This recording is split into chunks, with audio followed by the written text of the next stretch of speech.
So the biggest struggle for me, I think we might have talked about this a little bit earlier, was I got really good at coasting my senior year of high school. Like I said, I came from a pretty small school. We didn't have AP classes until my junior year. We had one chemistry class offered like through all of high school. I took it my freshman year.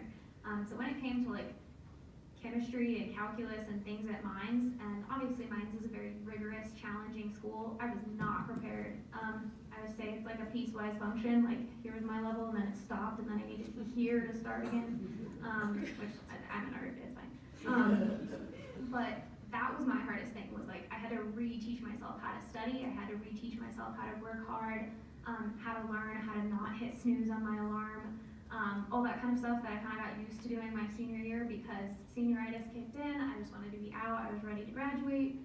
So that was my hardest learning curve, was just literally learning and teaching myself to learn again. So I'm going to provide a warning for all of you for no matter where you go to college, an 8 a.m. class in high school is standard. An 8 a.m. class in college is hard. Don't take 8 a.m. classes if you can help it. You'll probably have to take a few. But getting up early is definitely something that is different in college, just because your professors don't usually take attendance anymore.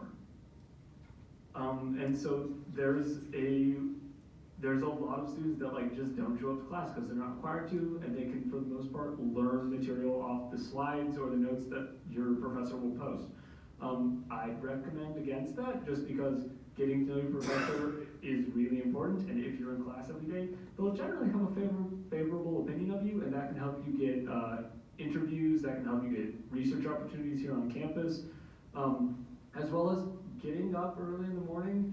It means you have a little bit more daytime to get your work done, because regardless of when you get up, you'll be up until 8 o'clock. So that's my advice. Unless you're a morning person. If you're a morning person, do 8. Sorry. So one thing that I like to go off of his point, one thing I like at Lions is you kind of get to work your schedule, you get to work your classes, or I guess college in general, but you get to work your classes how you work. So I have friends who are amazing at getting up at 5 a.m. every morning and can like function amazingly at 8 a.m. But if they have class beyond 4 p.m., like they do not work. You cannot pay me to wake up at 5 a.m. voluntarily. I'm a like past 10 a.m. person. So this semester, all of my classes start at 11, and I have class until 3 usually, or a little bit later, and I'm totally fine with that because those are the hours I work best. So if you can do the 8 a.m.s, awesome. Like props to you, because they're always going to be open because nobody else likes them.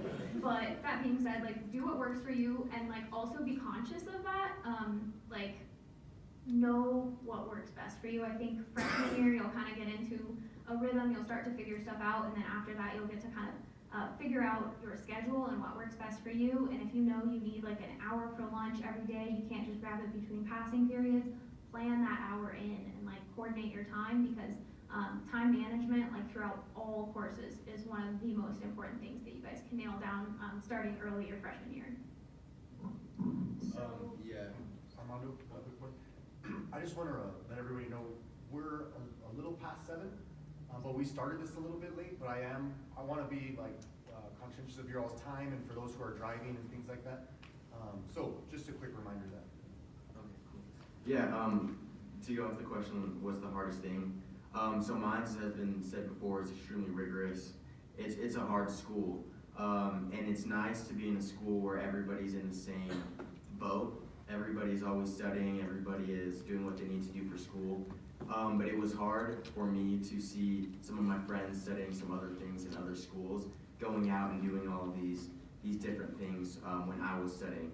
But I just want to say that it definitely pays off. I've gotten opportunities for internships already that I wouldn't have gotten if I wasn't here at Mines doing what Mines does best. So they will set you up to be a good engineer in the field. But it's tough to see some of your friends doing a bunch of fun stuff while you're studying. So. But we do fun stuff sometimes.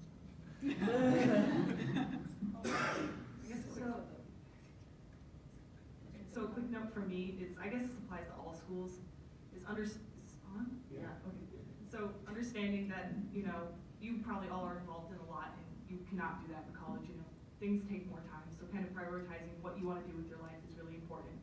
And then also understand you need to ask for help, because for me, like, I like to do everything by myself, you know, it's like a personal point, I'm stubborn, I don't know, but it kind of got me into a deep hole, but, you know, looking around and being like, I can't do this on my own, that, you know, that takes a lot of personal strength, kind of stepping up to that challenge and, you know, understanding you need other people to get you through this, especially engineering school. So kind of looking out for that and, you know, watch out for yourself. So I'm gonna second Jesse's point about asking for help. That is really like one of the most important things you can do. But another thing for me personally that was really difficult, I'm a first generation student, so neither of my parents went to college, my grandparents didn't go to college. There was really no one in my family that had had that experience. And so it was like having the conversation with my parents, because of course they love me. I was their first child, like they were very, very sad to see me go. So it was kind of like having the conversation with them, like, Mom, I can't spend an hour on the phone with you every single night, like I would love to.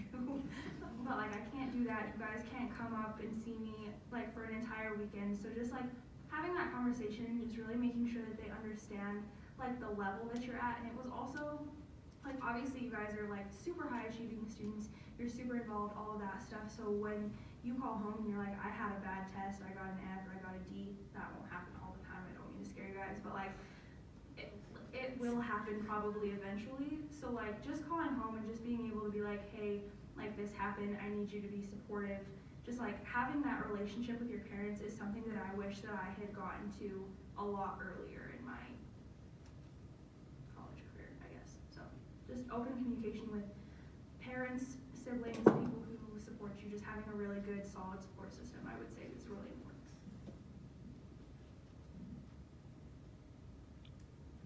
Any other last points?